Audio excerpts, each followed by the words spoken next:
नमस्कार छात्रों, उत्कर्ष प्रभा चैनल से मैं वीरेंद्र यादव आप सभी का मैं स्वागत करता हूं। आप लोगों को सूचित करते हुए मुझे बहुत प्रसन्नता हो रही है कि मैं जो है अपना एक छोटा सा चैनल बनाया है जो आप सभी लोगों के लिए लाभकर होगा। जो भी बच्चे Hindi TGT, PGT, net, GRF या किसी भी प्रतियोगी परीक्षा में अगर हिंदी से संबंधित जो भी प्रश्न आते होंगे वे सभी प्रतियोगी जो है परीक्षार्थी जो है इसका लाभ उठा सकते हैं। तो आज जो है हम हिंदी साहित्य का इतिहास टॉपिक शुरू करेंगे और यहीं से हमारा जो है यात्रा प्रारंभ होगा। ठीक है, तो चलिए हम लोग आज हमारा जो टॉपिक है हिंदी साहित्य का इतिहास।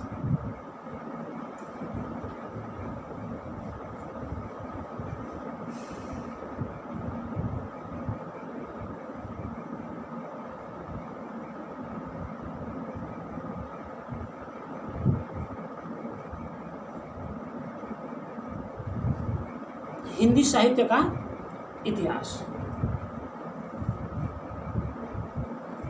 हिंदी साहित्य का इतिहास में सबसे पहले जो टॉपिक हम जब लिखते हैं तो उसके ऊपर थोड़ा अपना ध्यान रखना चाहिए कि हिंदी साहित्य जब इस टॉपिक लिया गया है तो हिंदी साहित्य में साहित्य का क्या अर्थ है।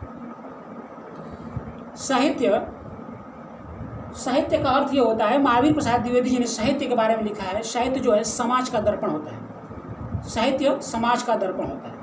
जिस प्रकार से दर्पण में हम अपना चेहरा देख करके कमियों और अच्छाइयों को दूर कर लेते हैं या उसके बारे में समझ लेते हैं, उसी प्रकार से साहित्य के द्वारा पीछे के यानी प्राचीन काल के या पाश्चात्य काल या पाषाण काल या रामायण काल, महाभारत काल, इन सभी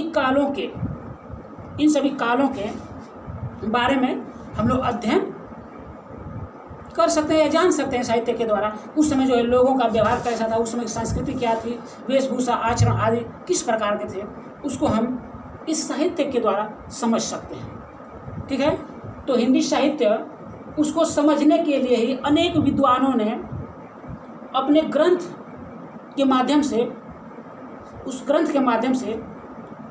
उसके बारे में बताने का जो है प्रयास किया है। तो इसमें पहले हमारे लेखक आते हैं गरशाद तासी।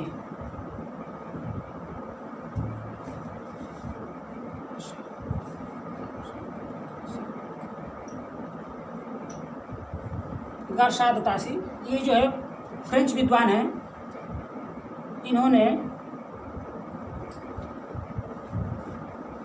इन्होंने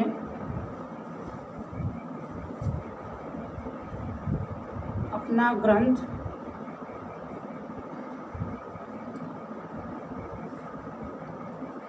इस्तवार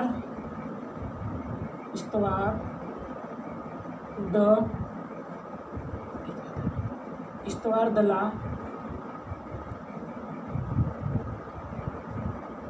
लिटरेच्यूर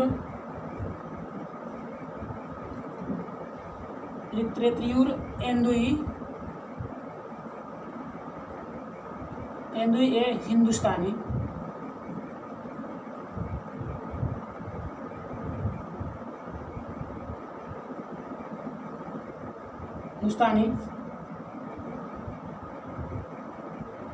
नाम से लिखा।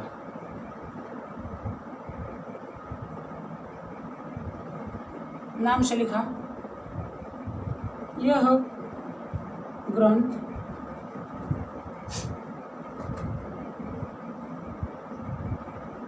फ्रेंच भाषा में सन 1839 ईस्वी में लिखा गया।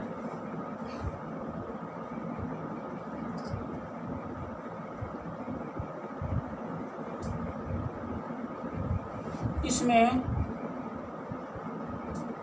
738 कवियों का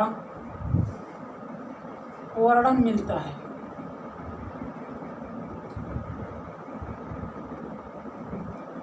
है।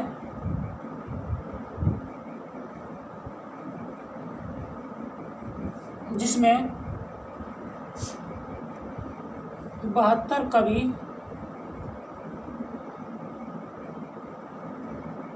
हिंदी के तथा शेष उर्दू के रखे।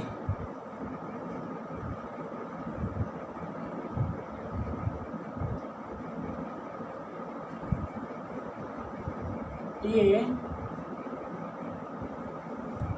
हिंदी भाषा को भद्दी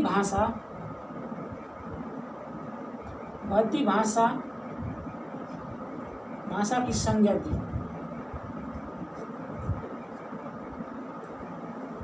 यानी कि इन्होंने हिंदी भाषा को भद्दी भाषा कहा। उद्गार सततासी हिंदी साहित्य लिखने वाले प्रथम विद्वान थे, जिन्होंने अपना ग्रंथ इस्तबार द ला लिटरेचर एंदुई हिंदुस्तानी नाम से लिखा। यह ग्रंथ जो है फ्रेंच भाषा में 1839 में लिखा गया। इसमें 738 कवियों का इन्होंने वर्णन किया, जिसमें से 72 कवि जो है हिंदी विषय के रखे और शेष जो है उर्दू विषय के रखे। इससे यह पता चलता है कि प्राचीन काल में भी हिंदी की उपेक्षा हुई है, हिंदी को जानने वाले लोगों की उपेक्षा हुई, और मुस्लिम जो है पहले से प्रभाव में रहा है और इन्होंने हिंदी भाषा को भद्दी भाषा की संज्ञा दिया। हिंदी का विकास के स्थान पर इन्होंने हिंदी को भद्दी भाषा का नाम दे करके इसकी उपेक्षा की। इनकी जो है विशेषता रही है हिंदी ग्रंथ की। अगला जो है हमारे लेखक शिव सिंह सेंगर।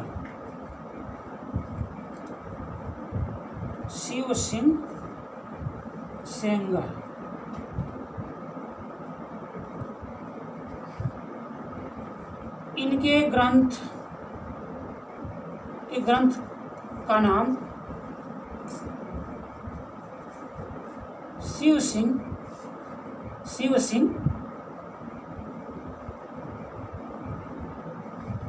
सिंह सरोज है, जो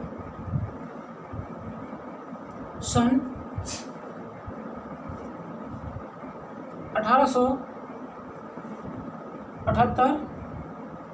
1878 ईस्वी में लिखा गया।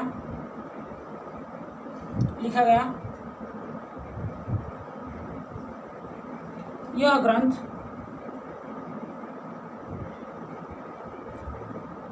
हिंदी भाषा में प्रथम ग्रंथ माना जाता है।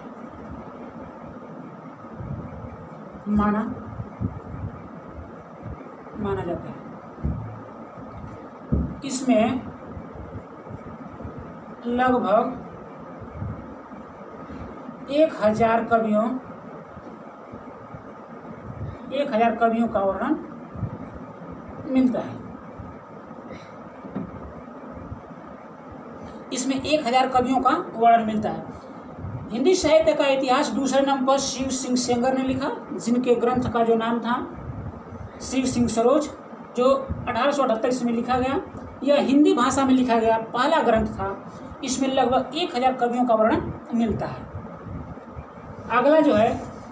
अगला लेखक हमारे हैं George Abraham Grierson.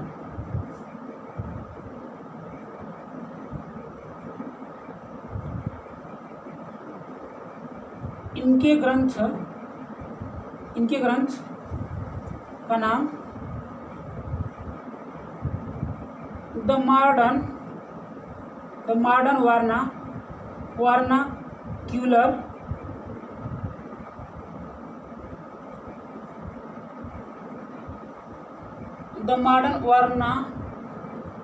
The modern vernacular literature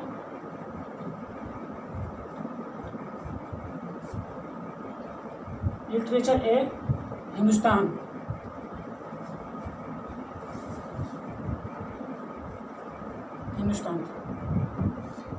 इनके ग्रंथ का नाम the modern vernacular literature of Hindustan था, जो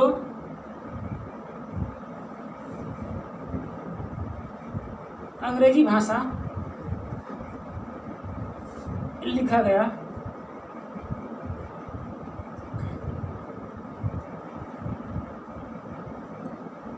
पहला ग्रंथ था।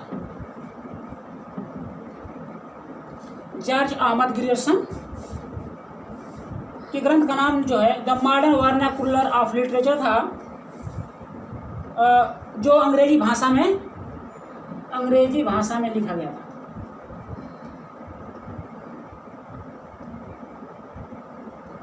इसका समय सन 1888 ईस्वी माना जाता है। 1828 ईस्वी माना जाता है। इन्होंने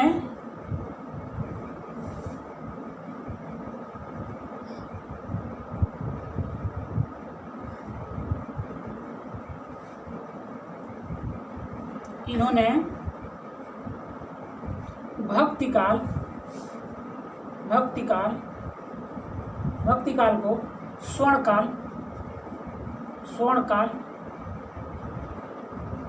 कहा। इन्होंने भक्तिकाल को स्वर्णकाल का नाम दिया था। तो आज जो है हमारा हिंदी साहित्य के इतिहास के चैप्टर से ये 3 लेखक जो बहुत ही महत्वपूर्ण हैं, और जिसमें से गारसातासी, शिव सिंह सेंगर और जॉर्ज अहमद ग्रियर्सन।